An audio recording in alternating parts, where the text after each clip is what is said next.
Why does anybody think fatwood is so awesome? You know, in the age where you can buy wet fire, fast fire, all these man-made, super awesome, super reliable fire starters. Okay, so why do so many people? Why are they obsessed with fatwood? Okay, it's almost like a drug to people. They're obsessed with fatwood. For those that you don't know, fatwood is a resin impregnated wood.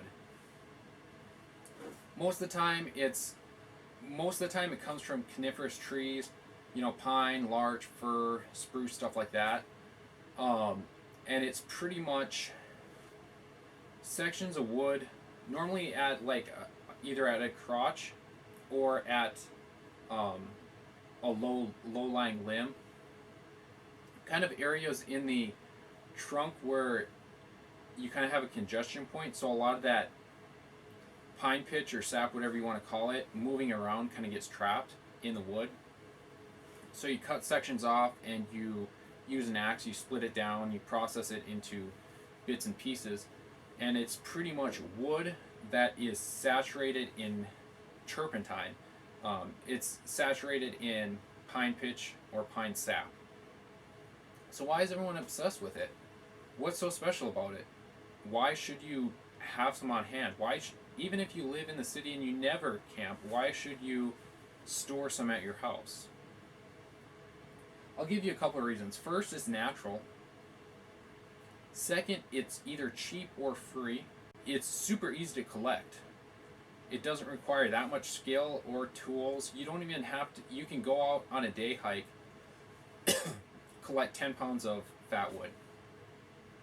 It's a really, fun project if you have smaller kids and stuff like that, and you want to go and you want to have an excuse to go on a hike or something like that in the woods. It's waterproof, and my biggest thing is you can throw one of these sticks in to your whatever kit, camping kit, whatever you want to call it. When you got to make a fire, you just take your knife and you can take big pieces off if you want, and then you can even go all the way down to just making these fine curls, making a pile, lighting it with your lighter, and it catches sparks super easy, almost dangerously too easy. And in my opinion, I think it's one of the best fire starters out there. What do I mean by best? Well, so you got all these fire starters. I talked about some in the beginning of the video. I didn't bring them all out here. Inside, I have probably everyone ever made. Tinder Quicks, live fire, these wet fire, fast fires, cotton soaked petroleum jelly cotton balls, paraffin soaked lamp wick, a whole host. Okay, those are just a couple. But why do I think fatwood's the best, or one of the best? Well, for the reasons I was just talking about. My problem with these, like wet fire, which one is it? This one here, my cat got a hold of. And they're either bite marks or claw marks, but she poked a hole in this. And so, you guys probably know, but with these, they leave air inside the packaging to kind of cushion the tinder so it doesn't crumble, and to let you know that the package is still sealed. Once all the air escapes from this and air is kind of getting out and exiting, these will actually dry up and they won't really work anymore. I've had that happen before. So this one, it's already broken, so we might as well open it. And I think she just recently did this, and it still looks pretty new. But if another problem I have with these, the ones that are dependent on the packaging, especially filled with air, especially these, as much as I love these, like one of these, super easy to light, and it burns for 15 minutes or something like that. You can put it in a small stove, pop can, something like that, and you can boil water and stuff like that. You can almost use it in place of Esbit fuel tablets and stuff like that. I think these are great. But the biggest downside of these is they're package dependent. What does package dependent mean? Um, Pretty much for them to be stored and to work properly, they're dependent on the packaging. So I've put these in kits before, and I, just backpacking trips, hiking trips, and stuff like that. I'll put them in an area. If you put them in your pocket and stuff like that, over time, just other stuff knocking around, it will penetrate the packaging, and you can still use them like I talked about. This one here, I'm squeezing it, and it's slowly losing air, which means there's some little um, pinprick somewhere in here. So like I talked about, over time, the introduction of oxygen and air and whatnot can dry these out. So this one I'm going to test out along with the fatwood. This one's probably still okay because I found it on the floor a couple days ago. So it hasn't been out of package that long, but so it should still work. But anything over a month or two, these things can be screwed up. These are also expensive. I don't know the exact price, but like when you price out like a single one of these, I want to say they're like $1 to $2 or something like that. Even more when you buy them singly. It's best to buy them in bulk. They're still pretty expensive. This right here is what's called fatwood. All that's free. I didn't pay a dime for any of that. That's another one of the advantages. So I'm going to change cameras, get a little bit closer, start up some fires, and we'll talk about more of why I think fatwood's one of the best fire starters out there. Okay, so this is my bin of fatwood. Maybe 10 pounds? I don't know. Quite a bit though. And so pretty much I use this, I cut it all to the length. So it's about maybe 8 inches or so long. And I fill this bin up. I'm actually probably going to head out and try and get some more. But a lot of times I have this heaping and then I just use it over time. And once it starts getting below half full, kind of like your gas tank, I just go out, get some more, process it down, and fill this back up. And it's another advantage of this. I don't think it's that temperature dependent because I leave it in this unheated outbuilding, my workshop, and it works just fine. It stores like perfectly. I just have it on one of my shelves over there, and I pulled it down to talk about today. But it's never let me down, even with it being in cold and then hot and then cold and all that stuff. So I'm going to take this off the table. We'll just pull a couple pieces out and play around with them. Okay, so here's a couple sticks. You can process them down. You can leave them thick. I don't know. You can make them smaller, bigger, whatever. You can make them shorter, longer. It's really all up to you. So these are in kind of stock form, just how I keep them. But you can get more creative with them, which is something I like. So a lot of times, you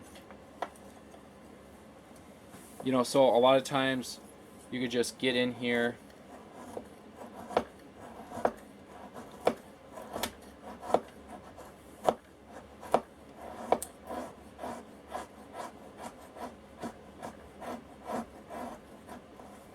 And you can either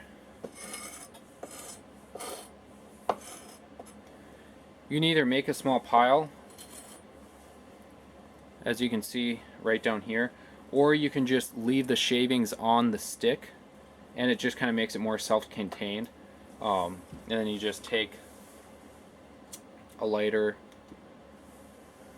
and it lights up pretty easy. And then you can do this this pile of shavings right here too.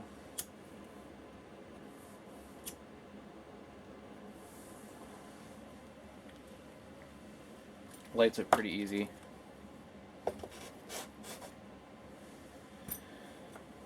But you can even do more. So in this Altoids tin right here, I have pre-shaved pieces of fatwood. So if you can see in there, this is just fatwood shavings that, I have a big jar of them, but I pretty much just took handfuls out and put them into here. Some other ideas is like chewing tobacco tins, the circle tins. You empty ones, instead of throwing them away and wasting garbage space, you can save them and cram them full of this. When another thing you can do is pill containers, like prescription pills. Make sure to take the labels off, just so you don't get hassled or anything. But I'm not positive if they're totally waterproof or not. But the thing is, fatwood can get wet. It's okay if it gets wet. And what I did in this one, I'm not going to dump it out, but if you can see in there, this is actually sawdust. This is really fine, fine like dust, fatwood dust, and then a little bit of larger chunks in there. So pretty much anything that you can put things in, smaller things, you can pre-shave your fatwood. Just if you want to like have spare time in your hands, you want to like carve. You can just carve this down. You can carve stuff out of this, and then all the shavings just collect and save, put in some of these, and carry them with you in the woods. So real quick, let's just run a comparison. I'm not going to do the super fancy like ferro rod, whatever, but so I'll take a small dollop of this. So I got some fatwood here, some wet fire. So this, hopefully you can see this, light it, touch it for a second, and it lights very easily. I'll let it burn down, who cares. You can see it lights really easily, okay? I'm not going to time the burn because it's all dependent on how much fatwood you have, and the temperature, and the wind speed, and all that crap.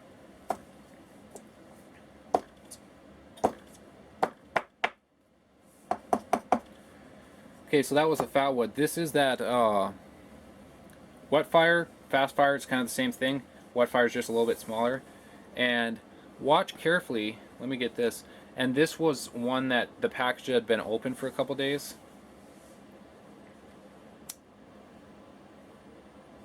Okay, it lights just as easy. The advantage you have with one of these is they're also waterproof. You can set these right on snow, and the advantage is I just lit it, blew it out, lights up just again. And with this stuff, you can also so you can also just shave this down too.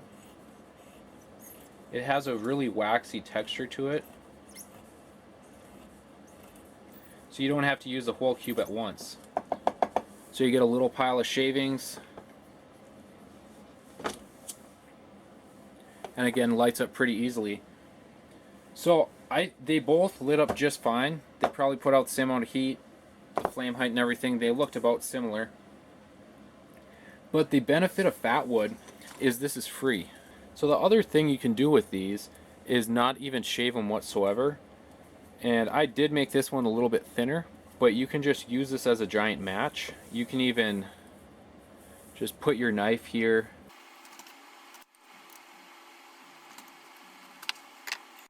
So you're left with these thin sticks. So the thinner they are, just the quicker they'll light. But all you gotta do, like a giant match. So with that, you can stick it, in a wood stove, kind of deep underneath.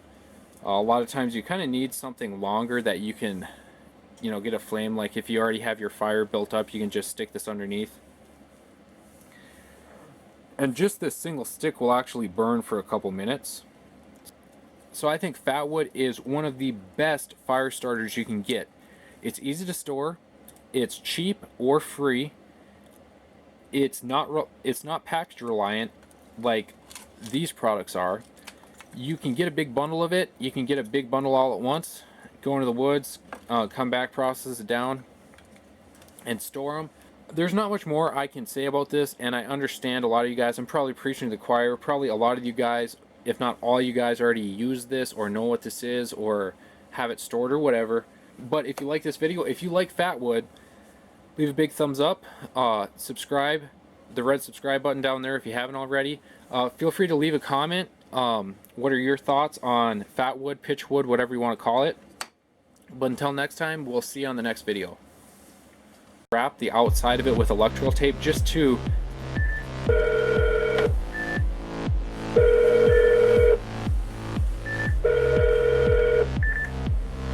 Hello? Hi, Steve. Hi. What's up? Yeah, are you at home? Yeah, why? Okay. I didn't want to bug you if you were doing something.